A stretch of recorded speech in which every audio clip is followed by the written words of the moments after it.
Halo teman-teman, selamat datang di episode RS Cepat Waras.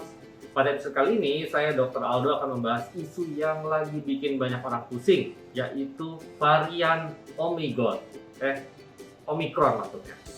Setelah sekian lama kita nggak punya varian of concern baru, yang terakhir itu kan Delta ya, yang bikin heboh. Ini muncul lagi varian of concern baru yang dinamakan Omicron. Mutasi yang ini tuh banyak banget titik-titik mutasinya. Ada sekitar 50-an mutasi dan lebih dari 30 mutasi itu terjadi pada titik masuknya virus ke sel tubuh manusia. Dimana kita tahu mutasi di spike protein itu sebenarnya merupakan target dari vaksin yang ada sekarang dan juga beberapa obat-obatan. Jadi kan muncul banyak pertanyaan nih, bakal lebih menular apa enggak dibanding yang si Delta kemarin? Gejalanya bakal lebih serius kah atau mutasinya sebenarnya tidak berbahaya gitu ya, gejalanya malah lebih ringan?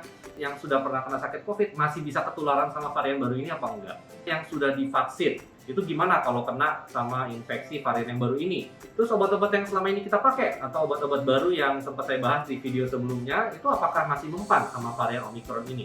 Dan masih segudang banyak pertanyaan yang lain tentunya. Dari data observasi sementara di Afrika Selatan, kesannya penyebarannya lebih cepat dari varian Delta. Waduh, kan sepintas dengernya deg-degan juga gitu ya, lebih cepat lagi dari Delta. Padahal Delta kemarin tuh udah bikin banyak negara kalang kabut. Apalagi kalau kita berhadapan sama virus yang ditakutkan lebih cepat lagi menyebar dari Delta. Makanya ini jadiin varian of concern sama WHO sampai keluar data pastinya nih.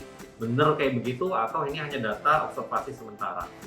Virus itu secara lahiriah ya, dia memang pasti akan bermutasi selama masih dikasih kesempatan untuk berkembang biak alias masih terjadi penularan di masyarakat. Kenapa sih saya tetap bikin video untuk mengenalkan Omicron ini? Sebenarnya yang saya mau kasih pandangan di video ini adalah bagaimana kita menyikapi kalau misalnya ada berita muncul mutasi baru nih. Saya tuh cukup sedih ya, banyak teman-teman maupun media yang mengedukasi masyarakat tentang COVID malah dijulitin, bukannya fokus ke hal yang betul, malah menggiring ke opini, ya membentuk opini bahwa ini mah konspirasi aja supaya bisnis itu berjalan gitu, supaya nanti PCR bisa dibisnisin lagi, supaya rumah sakit bisa bisnis lagi. Saya kasih tahu aja ya pandangan pribadi saya ya. Yang namanya bisnis tentang terkait kesehatan, baik itu pemeriksaan diagnostik atau apa, ya itu udah pastilah. Tapi pola pikirnya ini mesti dirubah. Bukan karena pengen ngelakuin PCR, dibuatlah ya atau dibikinlah si virus varian baru ini. Tapi bisnis-bisnis tersebut segala macam itu muncul sebagai akibat. Ini yang pola pikirnya harus dirubah. Kalau semua orang berpikiran seperti itu, virusnya nggak masuk, penularan turun, mutasinya kelar, ya nggak ada mutasi yang aneh-aneh lagi, otomatis itu ya tadi PCR segala macam, bahkan sampai PPKM deh, itu bakal lenyap semua teman-teman. Dan pandemi berangsur-angsur membaik. Itu harus fokus ke situ ya. Rumah sakit punya karyawan gitu dan tidak dibiayai sama pemerintah kan, apalagi rumah sakit swasta. Jadi wajar dong demi pengembangan rumah sakit, demi menggaji karyawannya, pastilah kalau misalnya ada pemeriksaan itu dia butuh mengambil untung alias ada margin profitnya. Ini saya rasa semua bentuk jasa ya, bidang usaha jasa atau apapun pasti akan melakukan seperti itu. Ini bukan hal yang salah. Yang salah adalah kalau di COVID kan tidak ada indikasi untuk dilakukan pemeriksaan PCR ya, atau bukan dalam rangka tracing atau gimana ya, atau keperluan tertentu yang terkait regulasi pemerintah, tapi dipaksakan untuk PCR. Nah, kalau teman-teman atau sobat waras kalian menemukan ada kejadian seperti itu dan ada buktinya, laporkan ke Satgas Covid. Saya juga kesel kalau misalnya sampai ada orang yang sampai keterlaluan seperti itu. Karena namanya pemeriksaan diagnostik ya harus sesuai dengan indikasi dong.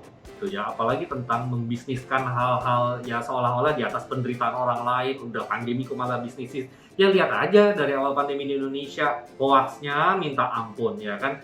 Segala sesuatu dijadikan sugesti supaya masyarakat mau membeli, mulai dari vitamin, kayu putih, bawang harganya naik coba. Terus apa kemarin tuh, susu beruang. Nah, itu kan semua dibisnisin, ya kan? Masyarakat lagi yang melakukan, nuduh-nuduh rumah sakit segala macam, tapi masyarakat juga ikut peran serta seperti itu. Bukannya malah fokus ke hal-hal yang memang sudah jelas mencegah virus ini kena ke kita atau mencegah virus ini jadi parah ke kita. Sebagai kesimpulan, mutasi untuk virus itu pasti kejadian. Ubah pola pikir kita bila kita mendengar ada mutasi baru lagi segala macam. Tetap fokus lakukan yang bisa kita lakukan. Prokes yang baik, encourage diri sendiri dan keluarga kalau misalnya belum vaksin segera vaksinasi. Kalau protokol kesehatannya jalan, vaksinasinya cakupannya baik, saya yakin PPKM ini akan sangat-sangat dilonggarkan atau bahkan mungkin tidak ada PPKM lagi. Cuman makin kita nggak kompak, makin banyak percaya hoax-hoax dan konspirasi yang nggak benar, tidak fokus kepada apa yang seharusnya dilakukan, maka pandemi tidak akan kelar-kelar.